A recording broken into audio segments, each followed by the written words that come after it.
It's just us. The others were sent home after their last mission. Songgi had other plans, so only Jinwoo and Jino were left in the van. Jino said shyly, "Since you're always helping me out, I wanted to buy you dinner today." Jinwoo thought that was a kinda roundabout way of asking to grab a bite. He chuckled. Jinwoo agreed, because Jino was paying. "Sure," he said. Jino smiled brightly. "I know a nice hotel restaurant, boss. Their steaks are really good." Jinwoo thought for a moment. Steaks were okay, but he'd rather eat somewhere more relaxed if possible. Luckily he found just the place. Jinwoo pointed out the window. "How about that restaurant?" "Oh, you want Korean beef?" "No, the one next to it." Jinhyo squinted. Next to it was only one other place. Pork belly blossoms, thinly sliced pork belly. "Are you talking about the pork belly spot, boss? You don't like Korean barbecue?" The corners of Jinhyo's mouth turned up. "I do, sir." They parked near the restaurant and went inside. The place was busy with lots of people and servers moving around. It was 7 in the evening during dinner time. A friendly server came over. "Hello, how many are in your group?" "Just us two." "This way, please." The server tried to seat them at a table in the corner, but Jinhyo had a different idea. "Excuse me." Jinhyo looked around and pointed at a table by the window. "Can we sit over there?" "Sorry, those seats are reserved." Jinhyo looked at the empty tables and shook his head. They were pushed together, probably for a big group that hadn't arrived yet. After a moment, they found seats in a quiet corner at the back of the place. Jinhyo hung his head, looking embarrassed. "I'm sorry, why are you apologizing? I wanted to come here, still, I could have taken you somewhere better." Jinwoo smiled and patted Jinhyo on the shoulder. "Don't worry about it. Just enjoy your food." Jinwoo was actually worried that this place might not be good enough for Jinhyo. But he didn't tell him. Instead, Jinwoo looked around at their surroundings. There were lots of people around. Since he spent most of his time alone at home, he didn't mind the noisy place. "Here are your 3 servings of pork belly, and 2 bottles of soju." The food and drinks arrived, sizzle. The meat was soon cooking on the grill. Jinhyo took bite after bite, and the food quickly disappeared. He seemed to really enjoy it. "My friends from college and I love going to Korean barbecue," Jinhyo said. "Oh yeah, college friends?" Jinwoo asked. "Yeah, I get along better with people I went to college with than the ones I knew in private school." Jinwoo smiled and nodded. "That sounds good. Let me pour you another drink. One for you too." They poured drinks into each other's glasses, raised them in a toast, and drank them down. Not bad. But unlike Jinhyo, who seemed to enjoy the drink, Jinwoo looked a bit down. "Huh? Don't you like it?" "No. I'm just thinking about something else." Jinwoo stared at his empty cup with a thoughtful expression. He had been forgetting something. A harmful substance was detected. His body quickly removed it. He tried drinking several shots but didn't feel anything different. It was the same every time he drank. The reason was simple. Jinwoo had a special ability called health and longevity, which made all bad stuff harmless to him. Because of this, soju tasted like bitter water to him. The man muttered in frustration. Since there was no point in drinking something that didn't do anything, he decided to order a soft drink instead. "Excuse me." A server came right away. 2 more servings of pork belly and a soda, please." Coming up, Jinhyo looked curiously at Jinwoo after the server left. "Why didn't you order more drinks, boss?" "I don't drink much." Jinwoo was still sober, despite having many shots, but Jinhyo didn't notice as usual. Actually, he was already a bit drunk and had a goofy grin on his face. Even the boss has feelings sometimes. Jinhyo stared hard at Jinwoo, but Jinwoo paid no attention. This was not the first time he had acted strangely, but Jinwoo was wondering about something. Jinhyo sat up straight, as if he was in an interview. "Once I pass a simple written test at the association, I can officially become a guild leader," Jinhyo explained with determination. "After that, I plan to make an important deal with my father." His face showed how serious he was about his goals. He had put a lot of money into this project, and there was no backing out now. Plus he had a promise to keep. Jinhyo had promised to give the guild building to Jinwoo. He could only do that if he became the guild master with Chairman Yu's approval. On the other hand, Jinwoo felt completely carefree. It would be awesome to own a 30 billion won building. Well, that would just be an extra benefit for him. His true goal had been to level up. He had reached a much higher level than he ever thought possible. Jinwoo had surpassed his previous goal. The result of his leveling up. He had even defeated Chul, a top-ranked player who earned a lot of money every year. With just one hit, this means I should earn even more than him. If you're strong, people will pay you well, so there's nothing to worry about. He looked much calmer now. Jinwoo thought about what had happened over the past few days. Jinyo asked him, "What's your plan now, boss?" Jinwoo replied, "Huh?" Jinyo wondered if he had asked something he shouldn't have. He glanced at Jinwoo but felt better when he saw how calm Jinwoo looked. Jinwoo said, "You might not be able to contact me for a bit. There's somewhere I need to be." Jinyo looked surprised. He seemed as sad as a lost puppy. He drank another shot of soju. After one more drink, he finally spoke what was on his mind. "Boss, please tell me if I upset you. I will try my hardest not to bother you again." This kid. He had misunderstood what Jinwoo meant when he said he would be out of touch for a while. Jinwoo rubbed the side of his head and asked him a question in return. "Jinyo?" "Yes, boss. What do you think of me?" "Well," Jinyo's eyes moved quickly as he searched for a good answer. "I have this brother who's way older than I am, boss." Jinwoo knew about him. "Jinsun was the firstborn son of my Onghan Yu. My big brother doesn't like me much," Jinyu said, looking Jinwoo straight in the eye. "So I've probably spent more time with you than with him. You saved my life and helped me with my dream. Oh, you're more like a big brother to me than my own brother ever was." Jinwoo still scared him, but Jinyu would always treasure the past few days he spent with him. His respect and admiration for Jinwoo outweighed his fear. "Since you think of me as your brother," Jinwoo said with a smile, "I'll think of you as my brother too." Jinyu's eyes welled up with tears, and he started to cry. It could have been okay if that was all, but then he wanted a hug. "Boss, can I give you a hug?" "Hey, you're drunk, kid. Stop it." "No, boss. I've never been more clear-headed. Can you even see right now?" Was a hoss. He was either really upset or just really drunk. Jinwoo patted Jinhyo's shoulder as he kept crying into the table. Soon he stopped talking and fell asleep. "Wow, what a strange kid," he said. He leaned back in his chair. Jinwoo thought about Jinyo Yu. He was annoying in many ways, but Jinwoo liked him. Our next story. Jinwoo looked up at the news on the restaurant's TV. It's already 9 o'clock. He was watching when he saw someone familiar on the screen. Huh. Jinwoo's eyes widened. Beek was leaving the guild building. When reporters asked him questions, they wanted to know if something big happened during training for new members. They also asked if only higher-ranked hunters died, while lower-ranked ones survived. Some people said someone else helped those who lived. Shunha tried to ignore the reporters but finally had to say something. The groups looked into what happened. There was an incident but no one else was involved.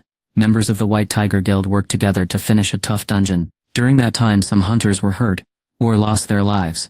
That's all I can tell you. A reporter asked him then, "Why are the survivors not allowed to talk to the media? They just went through something very scary. Do you really need to ask them questions right now?" Yunho got into his car and drove away. Jinwoo was shocked. Were they talking about him? Not long ago on the east coast of the United States, a loud scream came from a dungeon. Ahash! James fell to the floor. His legs gave out so he had to crawl across the ground, only to realize he had backed himself against a wall. This is bad. It was an A-rank dungeon. To close the high-ranking gate, a top-notch team had been brought in, but all its members were defeated or more accurately, beaten badly. This can't be happening. James leaned against the wall, panting and shaking his head over and over. He could not believe it.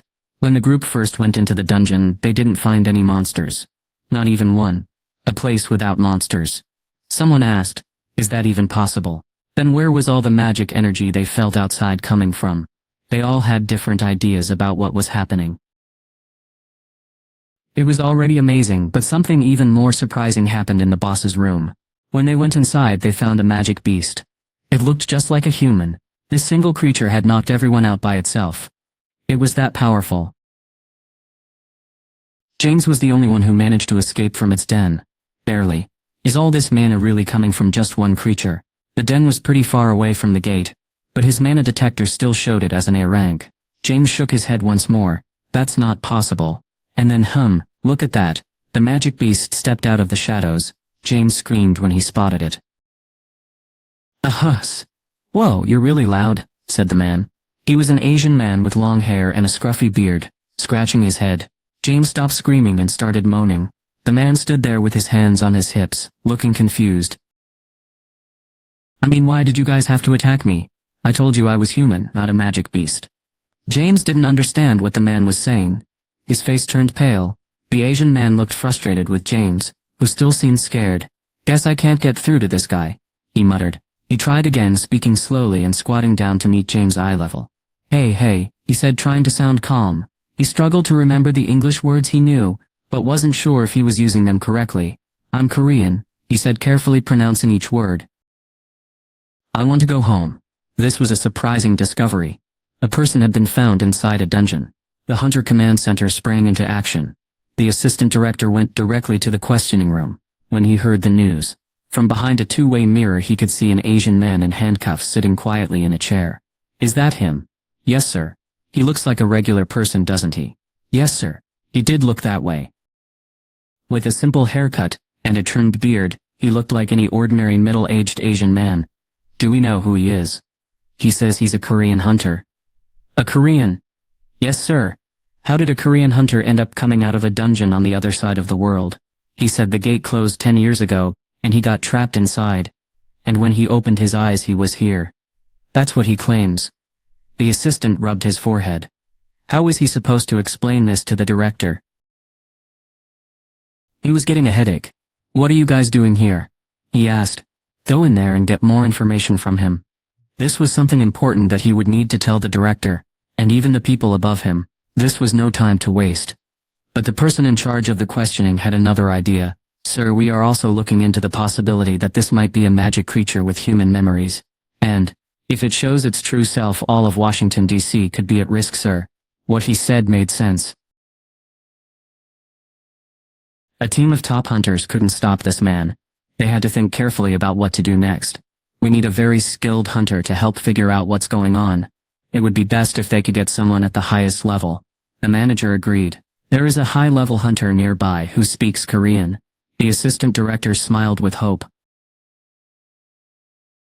Because of his role at the Hunter Command Center, he knew all about the top hunters in the U.S. Mr. Wong, is he coming? Yes, sir. Dongsu Hongda was the lead hunter from the Scavenger Guild. The Hunter Command Center had helped him get American citizenship. With him here, there was no need to worry, even if things went wrong. The assistant director smiled in relief. Oh, right, he said. He had almost forgotten something important. If he was going to tell the director about it, he needed to know the man's name. What was that guy's name again? He asked. The name was difficult to say, so the manager checked the report. His team had written. It said the man claimed his name was Il-swan Sung.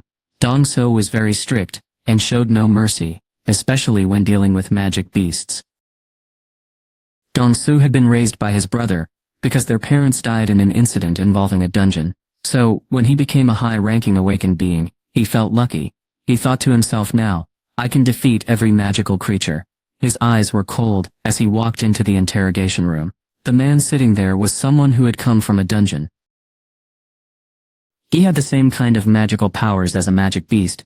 If he was a magic beast pretending to be human, Dong-su would act immediately. This was why Dong-su agreed to help the Hunter Command Center. He looked at the man they suspected. Their eyes met. Dong-su placed the folder with all the information about the man on the table. He pulled up a chair and sat down. You need to work together. I decide if you are human or a magic creature. Got it. Before Dong-su started questioning officially, he had a personal question. His older brother died in a dungeon. Could Dong-su come back to life? He asked, can other hunters come back like you? The man shook his head. Dong-su looked confused. How can you be so sure? He asked. Because I know why I was able to come back. Dong-su leaned in. Well, why is that? The man smiled slightly. Let me ask you something first. Dong-su frowned. I'm asking the questions here. But the man kept talking anyway. How much do you know about gates, magic beasts, and dungeon breaks? Dong-su was going to make the guy stop talking, because he thought the question was silly, but he didn't do that because these were things people had been trying to understand for a long time. 10 years ago the first gate appeared, and strange creatures began showing up. Since then everyone had been wondering about Gates' magic beasts and dungeon breaks, but no one could explain them. Maybe today was the day. Everything would finally make sense. Assistant Director, Shot. The employees of the Hunter Command Center held their breath in excitement on the other side of a special mirror. Dong-Su nudged him. So are you saying? You have the answer. Dungeons, gates and magic beasts. They're just the start of something much bigger that's coming. And the creature that poses the biggest danger has recently opened its eyes. And why are you here? To stop the threat. What is this big threat? I can't tell you that. Dong-Su couldn't help but laugh. If you're here to stop a threat, how can you not know what it is? Wouldn't it be easier with some help, instead of doing it alone? The man shook his head. More people won't make a difference against this thing. You'll either get hurt or controlled. So you're saying you're the only one who can stop it? The man nodded. Dong-Su wasn't convinced. He thought the man had lost his mind after being trapped in a dungeon for 10 years. Or maybe he just didn't understand people very well. Dong-Su decided to go along with it. I guess you're pretty sure about what you can do. Let's just say my skills aren't everything here. Well, if you think so, what could Dong-Su learn from this strange man? He stopped asking questions and opened the man's file to check his identity as the Hunter Command Center had requested. So your name is Alwan-sung. He looked exactly like the picture in the file. He didn't look any older even though 10 years had passed. But Dong-Su wasn't interested in that. Top-level hunters were said to slow down aging. You have a lot of experience as a hunter. You could have made a lot of money in today's world. Ulan did not say anything. There were no organizations for hunters during his time. Dong-Su kept reading the document. It said there was no ranking system for hunters. Your wife is Kunji Park, he read, and you have 2 children. A son named. His eyes widened in surprise as he read about his 2 children. Jin Woo-sung. It was a very brief moment though. He tried to stay calm and went on, Jin Woo-sung. And your daughter's name? Jen Ah-sung. Okay. Next, I-1 stopped Dong-Su before he could move to the next page. Dong-Su looked up calmly. L1's eyes turned as cold as Dong-Su's. Why did I feel angry when you said my son's name? Dong-Su dropped the file on the table and turned off the microphone broadcasting to the other side of the window. I'm the one asking questions. I'd like to hear your answer, L1 said. What if I don't answer? Then I guess I'll have to make you talk. The look in L1's eyes grew sharper.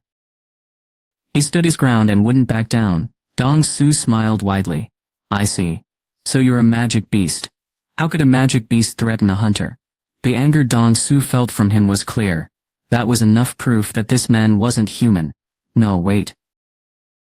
This could be a good thing that doesn't seem good yet. Dong-Su decided. This was a good sign and turned the microphone back on. Beep. Assistant Director, this man is a strange creature with magical powers. He's about to attack, so you need to leave now. Wait, what's going on? The people behind the two-way mirror got scared and left the room right away. A siren began to ring loudly throughout the building. Dong-Su's hands started to shine with a silver light. I'm planning to visit Korea soon. He smiled in a mean way at Oswan. What should I tell your son you said before you died? The TV news kept talking about the Red Gate scandal. Jinwoo felt confused. This is getting out of control. Still, he wasn't bothered. But it did feel strange. He found it odd that strangers who had nothing to do with the situation were trying to spread word about someone they didn't know. If someone found out who he really was, well, it did not matter anymore. He had become much stronger than he ever expected. At first he kept his abilities hidden because he worried others might misuse them. Now he could even push aside Yunho Beek, who was the leader of White Tiger Guild, and a top-ranked hunter. He couldn't imagine himself doing that in the past. He would have been too nervous even to look at him. There was a little sad smile on his face. It would have been nice to relax with a drink, and think about old times. Ping. A harmful substance has been detected. Buff detoxing has been activated. 321 detoxing is complete. It was too bad that wasn't allowed. Jinwoo smiled sadly, then set the shot glass down and became serious. He had no intention of stopping here. He opened the stat window. Ping. Name Jinwoo-sung, class, Shadow Monarch, HP 1301, Fatigue 0, level 61, title. The one who overcame adversity and won more MP 16-7 stats.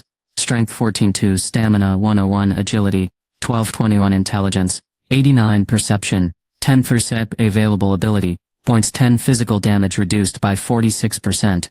He was now level 61. He had put all the reward points from the daily quest into Intelligence, and it was almost at 100. But he still had a long way to go. He wanted to keep leveling up to reach heights no one else could achieve. The thought made Jinwoo's heart race. It would all begin with the demon's castle. The system told him it was what he wanted. He remembered when he got the special mystery box. This box gave him something he really needed. From it, he received the key to the demon's castle. He knew from his earlier visit that this place had both powerful monsters and great treasures. He wasn't sure what to expect on the higher floors of the castle, but he guessed they wouldn't be too different. It was time to collect his rewards. Jinwoo decided to stay there for a few days.